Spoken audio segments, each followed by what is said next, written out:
The auction square was loud with voices, laughter, and cruel bargains.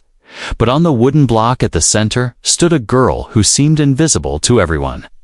Her small body was wrapped in torn cloth, chains clinking softly around her wrists and ankles. The auctioneer shouted numbers, slamming his hand against the wooden stand, but no one looked at her with interest. She was too thin, too pale, too broken. Other slaves before her had been sold quickly strong men.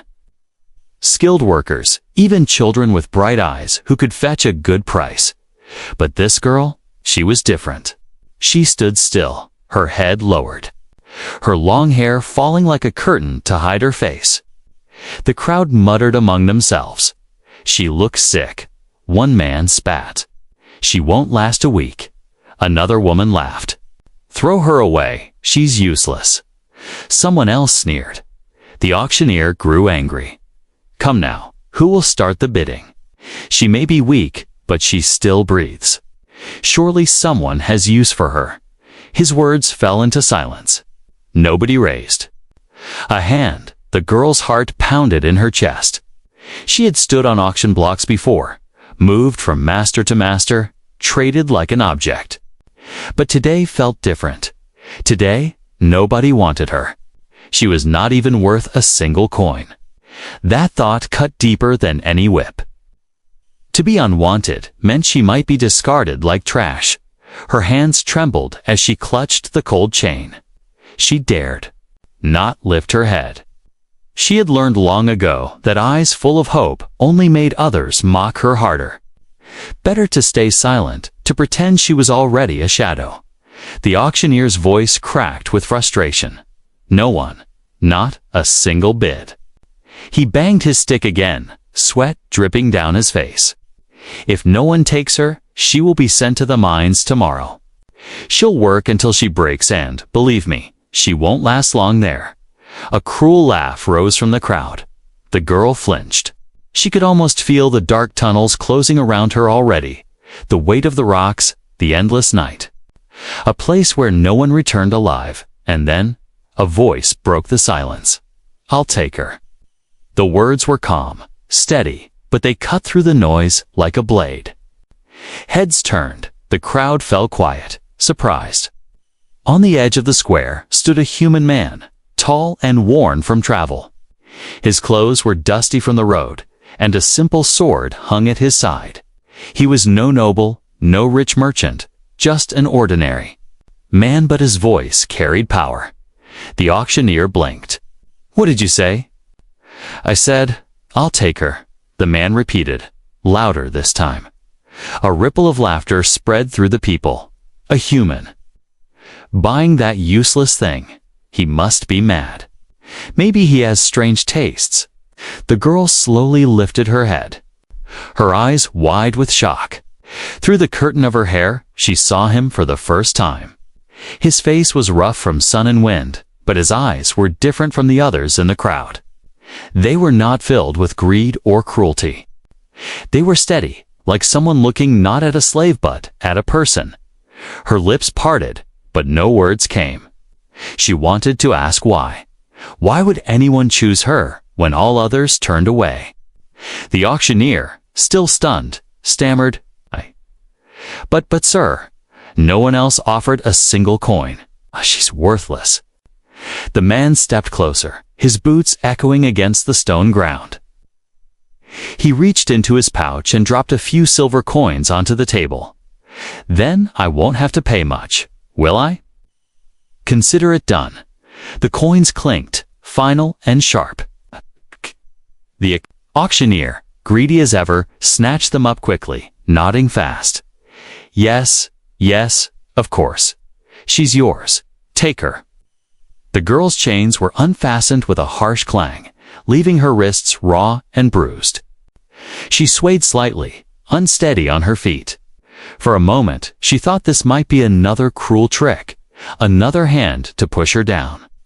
But instead, she felt a steady grip, not rough, not harsh, but firm and careful as the man took her arm to guide her away from the block. The crowd muttered behind them, still laughing, still whispering. What a fool! she'll die in a week. Humans really don't understand value, but the man ignored them all. He walked calmly through the crowd, leading the girl away. She followed with small steps, her heart pounding louder than the laughter around her. Every step she took, questions burned inside her. Why did he choose me? What does he want from me? She dared to glance at his face again.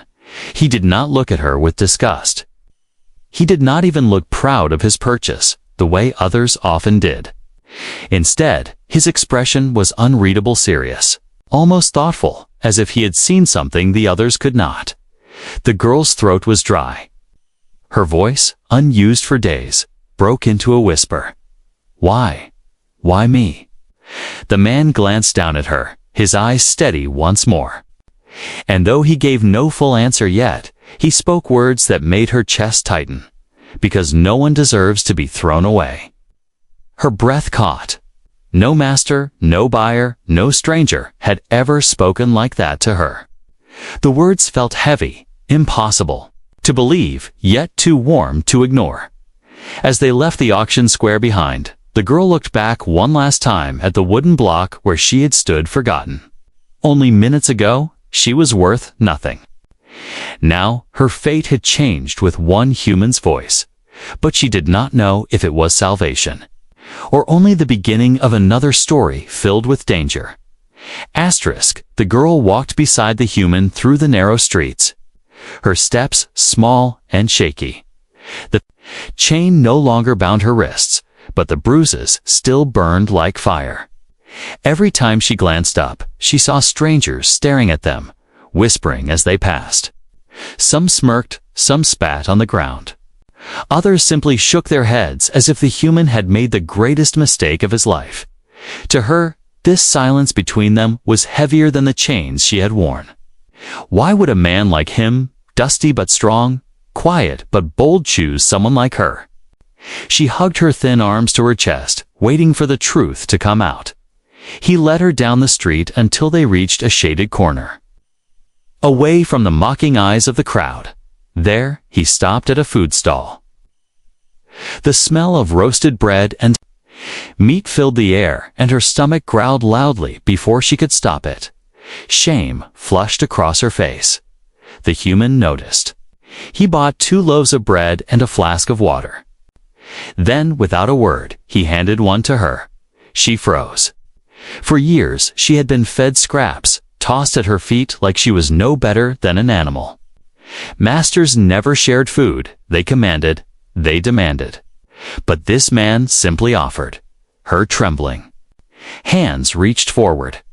She half expected him to pull it away at the last second, to laugh at her hunger. But he didn't. His face stayed calm, his eyes watching with quiet patience. Slowly, she took the bread and nibbled at the edge. The warmth filled her mouth, and for the first time in days, her body felt a spark of life. The man sat on a low step, eating his piece with ease. Between bites, he finally spoke. "What's your name?" The girl hesitated. A name, she had not been asked that in years. Her masters never cared to know, and she had long stopped saying it aloud. Her voice cracked as she whispered, "Lyra." "Lyra." He repeated, as if testing the sound. His voice carried no mockery, only weight, as though the name meant something to him. "I'm Kale." She blinked at him. Humans usually introduce themselves with pride, eager to show their worth. But Kale's tone was simple, plain, as though names were meant only to be shared. Not to boast, Lyra clutched the bread tighter. "Why? Why did you take me?" Her eyes searched his face. "I'm nothing. The crowd was right. You wasted your coin." Kale didn't answer right away.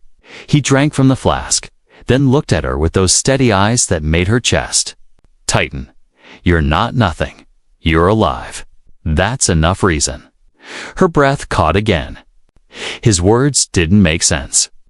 How could simply being alive be a reason? No one had ever thought like that before. Kale stood and adjusted the sword at his side. "Come, it's not safe here." Slavers don't like to lose what they think is theirs. Fear pricked at her heart. He was right. Already, she noticed shadows moving in the distance, men watching them from the corners. The same ones who had laughed at the auction now followed them with cold eyes. Lyra hurried to match his pace. Her legs were weak, but she forced them to move. Each step felt like a gamble. Was Kale truly her savior, or simply another master wearing a gentler mask? They turned down a quieter road. Houses stood close together, their windows dark, their doors closed. The air smelled of dust and smoke. Here, the streets grew empty, except for the whispers of footsteps behind them. Kale noticed too. He slowed, his hand brushing the hilt of his sword. His voice dropped low. "Stay close." Her heart hammered. For a moment, she almost wished he would leave her, cast her aside so that the danger would not touch him. Yet when she looked up at his back, broad, steady, unyielding, something inside her refused the thought. She had been passed from one cruel hand to another, but none of them had ever stood between her and harm. None had ever given her food before. Themselves. This man was different. She wanted to know. She needed to believe that. Behind them, the whispers grew louder. A sharp laugh cut through the air. "Hey, human," a rough voice called. "You bought trash today? Want to sell her to us instead?" Lyra's blood turned to ice. 3 men stepped from the shadows, slavers she recognized from the auction. Their eyes gleamed with greed. Kale stopped, turning slowly to face them. Tay's hand rested firmly on his sword, but he didn't draw it yet. "She's not for sale." The men chuckled darkly, stepping closer. "Everything's for sale, especially her. You don't even know what you're holding." Lyra shrank behind Kale, her body trembling. The words echoed in her mind. "You don't even know what you're holding?" Did they mean her? Did they know something about her she didn't? Kale's voice hardened. "I said she's not for sale." The tension thickened, heavy like the storm before thunder. The slavers spread out, blocking the road, their hands reaching for weapons. Lyra's breath came in short gasps. She had seen this before. Violence always ended with her hurt, broken, or dragged back into chains. But Kale stood tall, his shoulders squared as though 3 armed men were nothing compared to his resolve. And for the first time, she wondered, was this human simply stubborn, or was he the only person brave enough to fight for a forgotten girl like her? The night deepened as Kale led Lyra away from the crowded markets, his steps steady, hers unsure. The 3 slavers who had followed them earlier lingered in the shadows, but for now, they did not strike. Still, their presence was heavy in the air like wolves waiting for the right moment. Kale guided her into a quieter part of the city, where broken lanterns flickered and narrow alleys twisted like a maze. The sound of laughter and trade from the auction square faded, replaced by the distant bark of dogs and the clatter of shutters closing. It was a place where secrets lived and thieves thrived. Lyra walked close behind him, her eyes darting to every corner. She had lived her whole life in fear, but tonight the fear mixed with something else, confusion. Why was this human risking himself for her? Why had he not abandoned her when danger followed? Finally, Kale stopped near a ruined wall, half collapsed, where shadows offered some cover. He sat on a stone and motioned for her to sit as well. "We'll rest here," he said quietly. She obeyed, though her body trembled. She hugged her knees, watching him carefully. The silence stretched between them until her voice, thin and hesitant, broke it. "You don't know what you've done," she whispered. Kale raised an eyebrow. "Buying you?" "Yes," she said, her voice shaking. The slavers weren't lying. "I'm not what I seem. You think you bought a weak girl, but my past." She trailed off, unable to finish. Kale leaned forward slightly, his expression calm, patient. "Then tell me. I'd rather hear it from you than from them." Lyra's Throat tightened. Memories clawed their way into her mind, memories she had tried to bury deep. She closed her eyes, seeing flashes of fire, hearing the cries of her people, the sound of steel. The night her world ended. I was born in a village far from here, she began slowly. My people were once strong, proud. We lived by the rivers. Under the wide skies, we were free. A small broken laugh escaped her lips. But freedom doesn't last, not when war comes. Kale said nothing. His silence was not cruel, but steady. Like a hand holding her words without judgment. She continued, her voice shaking more with every word. They came one-night armies with banners I had never seen before. They burned our homes, slaughtered. Our men chained the rest. I was a child. I remember my mother's scream as they tore me from her arms. Her nails dug into her skin, her eyes wet with unshed tears. Since then, I've been passed from master to master, traded like an object. I don't even know if my family is alive. For years, I told myself I was already dead. Kale's jaw tightened, but still, he said nothing. And now, Lyra whispered, lowering her head, I fear I'll only bring you pain too. Slavers hunt me not because I am strong, but because I am cursed. Wherever I go, suffering follows. The silence that followed was heavy. She waited for his reply, half expecting him to push her away, to say she was too much trouble. That was what always happened. People only saw her as a burden, but Kale surprised her again. Your past isn't a curse, he said firmly. His eyes met hers, steady like unshaken stone. What they did to you was evil, not what you are. You've survived through pain, no? One should endure. That doesn't make you cursed. That makes you strong. Her breath caught. Strong. No one had ever called her that before. To others, she was weak, broken, useless. To hear the word strong was like being handed a spark of fire in the dark. Before she could reply, the faint scrape of boots against stone reached their ears. Kale's hand went instantly to his sword. Lyra froze, her heart pounding. From the alley behind them, shapes emerged, 3 figures, the same slavers from before. Well, well, one of them sneered. We told you, human. You don't know what you're holding. Kale rose to his feet, drawing his blade with a hiss of steel. The moonlight glinted off its edge as he stood between Lyra and the men. You want her? Kale said coldly. You'll have to go through me. The slavers laughed, spreading out in the alley. Do you even know why she's so valuable? She's not just some runaway. She's worth more than a chest of gold. Lyra's blood froze. She had prayed they wouldn't say it, that her truth would remain hidden, but their words clawed at the shadows of her past.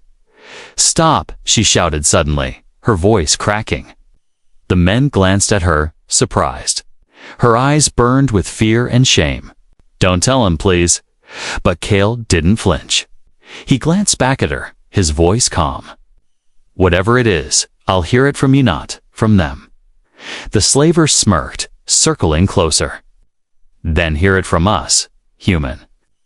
That girl, before the man could finish, Kale struck.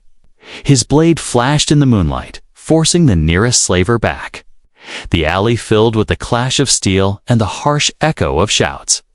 Lyra pressed herself against the wall, trembling. But as the fight raged, she felt something stir inside her, deep and dangerous. Her blood burned, her chest tightened, and her eyes glowed faintly, casting light in the shadows. The slavers paused mid-fight, their eyes widening. One whispered, almost in awe, there it is, her power. Lyra gasped, covering her face with her hands. She hadn't wanted Kale to see. She hadn't wanted anyone to see. But now her secret was breaking free, and there was no stopping it. Asterisk. The threat in the alley, the night air grew heavy as the clash of steel rang through the alley. Kale's sword met the slaver's blades with sharp, echoing strikes, sparks flashing in the dark. His stance was firm, every movement precise, like a man who had fought many battles before. Yet 3 enemies at once were no easy match. Lyra pressed herself against the wall, her heart thundering. Fear and guilt burned inside her. This man had bought her only hours ago, yet now he risked his life to protect her, and she was powerless, trembling in the shadows, a burden once again. "Get him," one of the slavers snarled. They lunged at Kale together, blades flashing, Kale twisted, parrying one strike and kicking another man back. His sword cut through the air, forcing them to step back, but a third attacker slipped behind him. The blade slashed across his shoulder, tearing fabric and flesh. Kale grunted, blood seeping through his shirt, but he did not falter. Lyra gasped, her hands covering her mouth. Kale. He didn't look at her. His eyes stayed locked on the men before him, his voice steady. "Stay down, Lyra." The slavers laughed cruelly. "Why fight, human? She's not worth your blood. She's nothing but trouble. Let us take her, and you'll live." Kale spat to the ground, his grip tightening on the sword. "Then I guess I bleed." With a roar, he charged forward, his blade meeting theirs again. The alley shook with the clash. His strength was great, but the wound slowed him. Every movement cost him more, every strike heavier than the last. Lyra's chest tightened. She couldn't just watch. Her legs shook as she stepped forward, her body pulled by something deep inside her. The world around her blurred the shouts. The clang of steel all fading beneath a sound that came from within her own heart. It was a hum, a pulse, a burning light.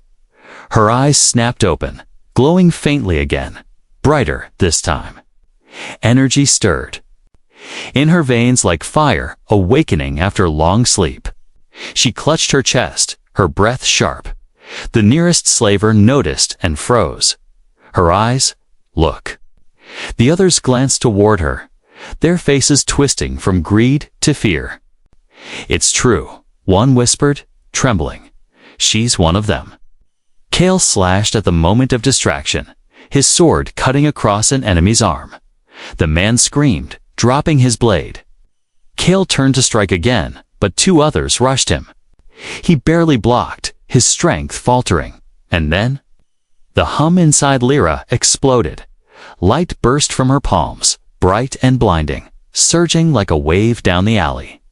The slavers cried out, stumbling back as the force pushed against them. Kale shielded his eyes, his body bracing against the sudden wind. The alley glowed with her power. Stones cracked beneath the force, dust swirling like a storm. The slavers' laughter was gone, replaced by shouts of fear. "What is she?" one screamed. "She's dangerous, kill her." But none dared come closer. Lyra fell to her knees, panting, the glow still burning in her eyes.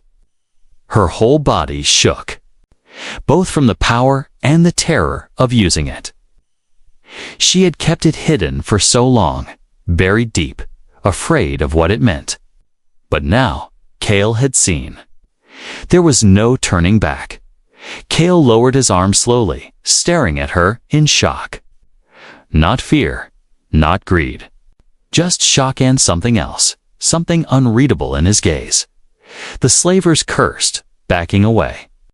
One clutched his wounded arm, another dragged him, all 3 retreating into the shadows. "This isn't over," one shouted. "She belongs to us. You can't hide her forever." Their voices faded as they disappeared into the night. The alley fell quiet again, save for Lyra's ragged breathing and Kale's heavy steps. He sheathed his sword and knelt beside her, his face still shadowed by thought. Lyra's eyes brimmed with tears. "You saw?" Her voice broke. "I didn't want you to see." Kale placed a steady hand on her shoulder. "Lyra, what are you?" Her lips trembled. She wanted to answer, but shame wrapped around her throat like chains. She had no words. Only fear that now he would see her as the others did, a tool, a monster, a curse. But Cale's grip did not tighten. Nor did his face twist with disgust. Instead, his voice softened. "You saved my life tonight." Her breath caught. Saved. She looked at her glowing hands, then back at him. "But I'm dangerous. They're right. I'll only bring more hunters, more blood." He shook his head. "Then let them come." His voice was firm, unyielding. "I made my choice, Lyra. I won't leave you." The words struck her harder than any blade could. Her chest ached, her tears spilling freely. No one had ever said such things to her, not since her family was taken. For the first time in years, she wasn't just a slave. Wasn't just forgotten, she was someone worth protecting. But deep inside, she knew the slavers had spoken truth as well. This was only the beginning.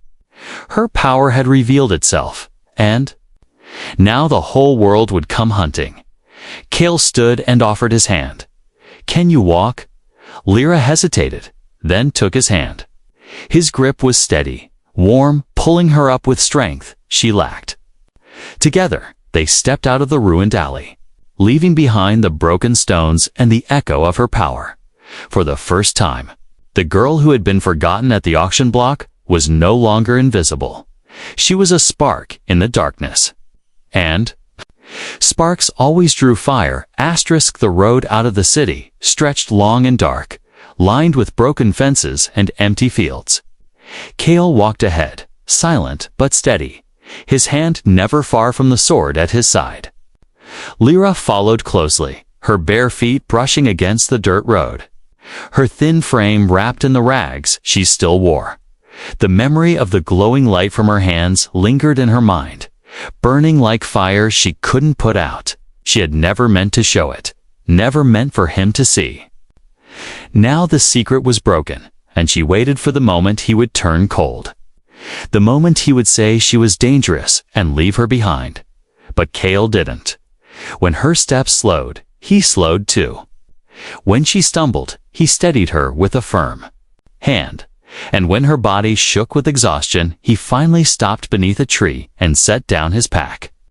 "We rest here," he said simply. Lyra sat on the ground, pulling her knees close, watching him light a small fire. The glow of the flames danced across his face, showing the cut on his shoulder where the slaver's blade had struck. Blood had dried against the fabric, dark and rough. "You're hurt," she whispered. Cale glanced at the wound as if only now noticing. "It's nothing." But to her, it was not nothing. He had bled for her, for someone he had only met. That very day, she bit her lip, then crawled closer. "Let me see." T raised a brow, but didn't stop her. Carefully, she pulled back the torn cloth. The wound was deep, angry, but not fatal. She tore a strip from her ragged dress and pressed it against the cut, her small hands shaking. Cale winced, but didn't pull away. "You don't have to." Her voice was soft but firm. "I want to." For a long moment, they sat in silence, her hands working to bind the wound, his steady gaze watching her. Finally, he spoke. "That light you released, does it always happen?" Her chest tightened. She stopped moving, her head bowing low. "I try to keep it hidden. If anyone sees, they want to use me or kill me. My people called it the gift, but to everyone else, it's a curse. That's why the slavers chase me." Cale's eyes narrowed. "Then your people gone?" she interrupted quickly, her voice breaking. "I don't know if any survived. I was too young. All I know is the gift makes me worth more in chains than free." Tears welled in her eyes, spilling down her cheeks. "That's why you shouldn't have taken me. They'll never stop, and you." Her voice trembled. "You'll only bleed more because of me." Cale reached out then, his hand resting gently. On her arm, she froze, startled by the warmth in his touch. His voice was calm, but each word carried weight. Lyra, listen to me. You are not a curse. You are not a burden. If the whole world hunts you, then let it. I made my choice, and I don't regret it. Her tears fell harder. She shook her head, unable to understand. Why? Why me? You don't even know me. Kale's gaze softened, though his jaw remained firm. 'Cause no one deserves to be thrown away. Not you, not anyone. The words struck her heart like a blade, but instead of pain, it was something else, something warm, something terrifying in its gentleness. She pressed her hand to her chest, as if trying to hold the feeling in. The fire crackled softly between them. The night air grew colder, but she felt warmth spreading inside her. Not from the flames, but from his presence. For the first time in years, she wasn't simply surviving.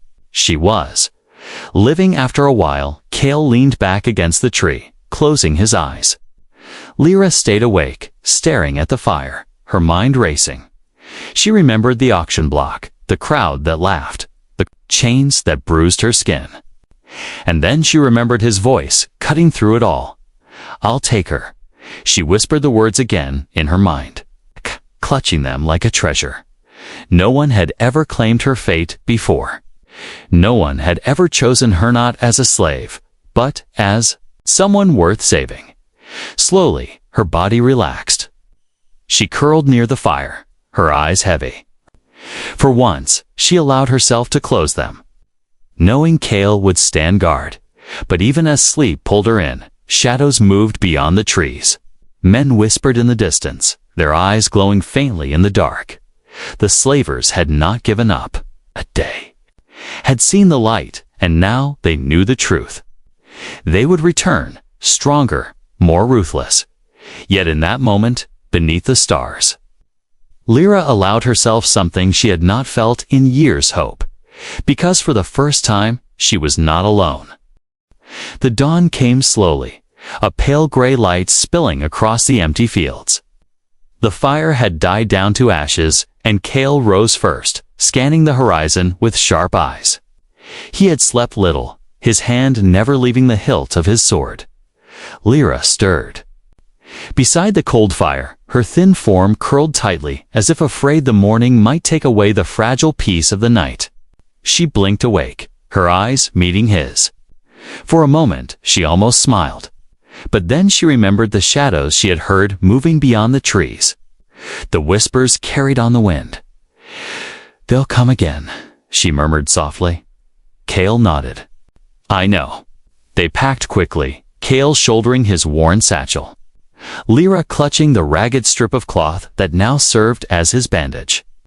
Together they left the tree behind, walking the dirt road toward the hills. The city faded in the distance, its walls hidden by the rising sun. Hours passed in silence. Lyra wanted to ask him questions: why he had chosen her, why he still stayed, but fear and doubt held her tongue. She kept her eyes on the ground until Kale finally broke the silence.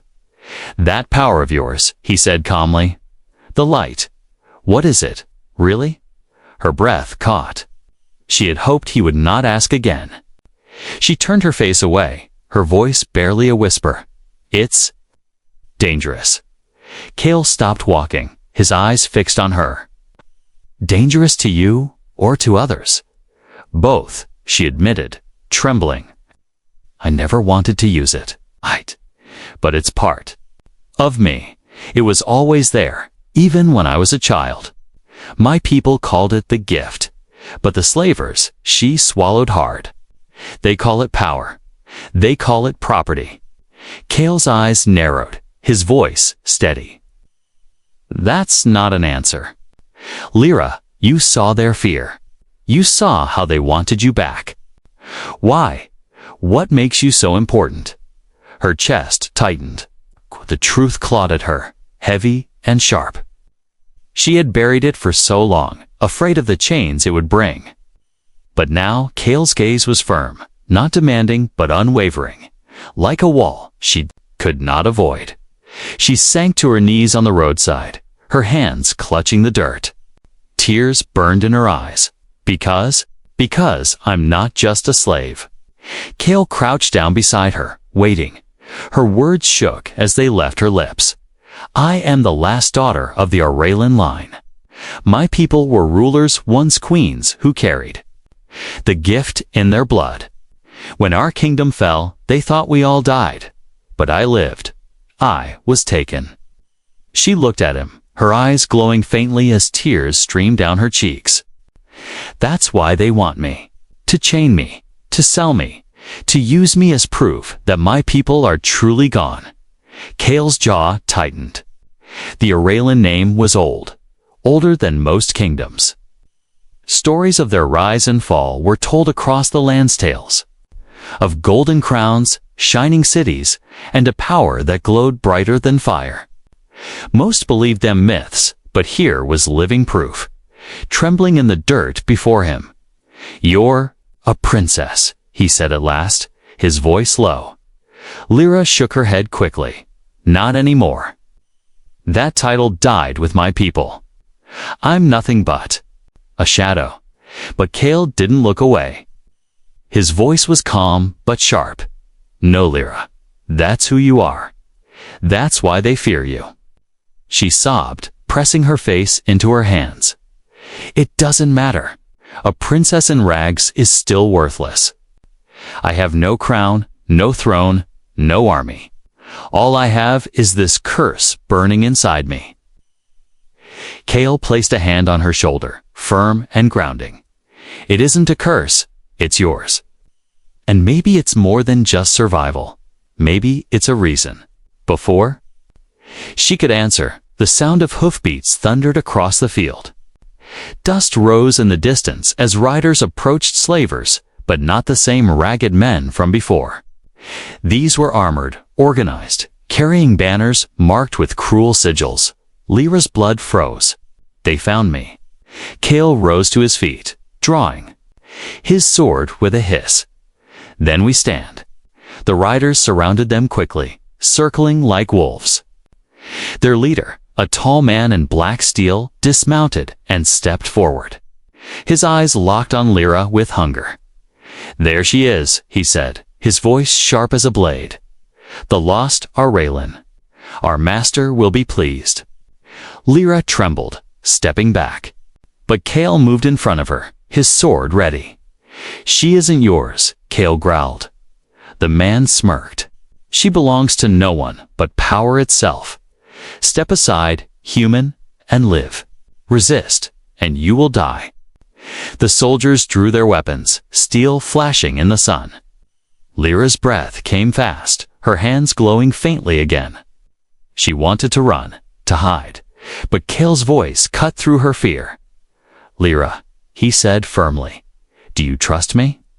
Her eyes widened. No one had ever asked her that before, not as a slave, not as a princess, not as a survivor. Her lips trembled, but the word came out clear. Yes. Kale's grip tightened on his sword. He planted his feet, his body ready for battle. Then stay close. The soldiers advanced, and the world seemed to hold its breath.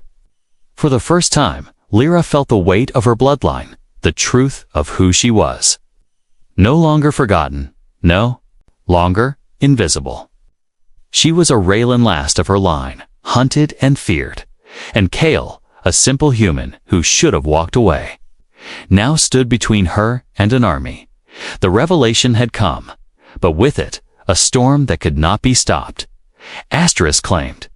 Fate, the circle of riders, tightened around them, the sound of horses snorting and armor clanking heavy in the morning air. Lyra's chest rose and fell quickly, her glowing hands trembling as fear warred with the strange strength inside her. Kale stood in front, his sword gleaming in the pale light, his stance steady though outnumbered. The leader of the soldiers smirked, raising his hand. Seize her. Kill the human if you must. The order broke the silence. Steel flashed. The riders surged forward. Kale roared, his blade cutting the first man down before he could even swing. His movements were swift, sharp, fueled by something beyond skill, by choice, by resolve. Lyra gasped as he fought with everything he had. His body already marked with wounds, yet refusing to fall. But there were too many. A blade struck his side, another his arm. He staggered but pressed forward, his sword carving arcs of light against the dark armor. Every time a soldier tried to reach Lyra, Kale was there, a shield of flesh and steel. Tears blurred her vision. She couldn't just stand behind him, trembling like the weak slave she had always believed she was. The fire inside her pulsed, louder, brighter, begging to be released. "Kale," she cried. He turned slightly, his eyes fierce, but even then his voice carried calm. "Lyra, trust yourself." Her hands lifted, and the light burst forth. This time it was not faint, not hidden, it was blazing, wild.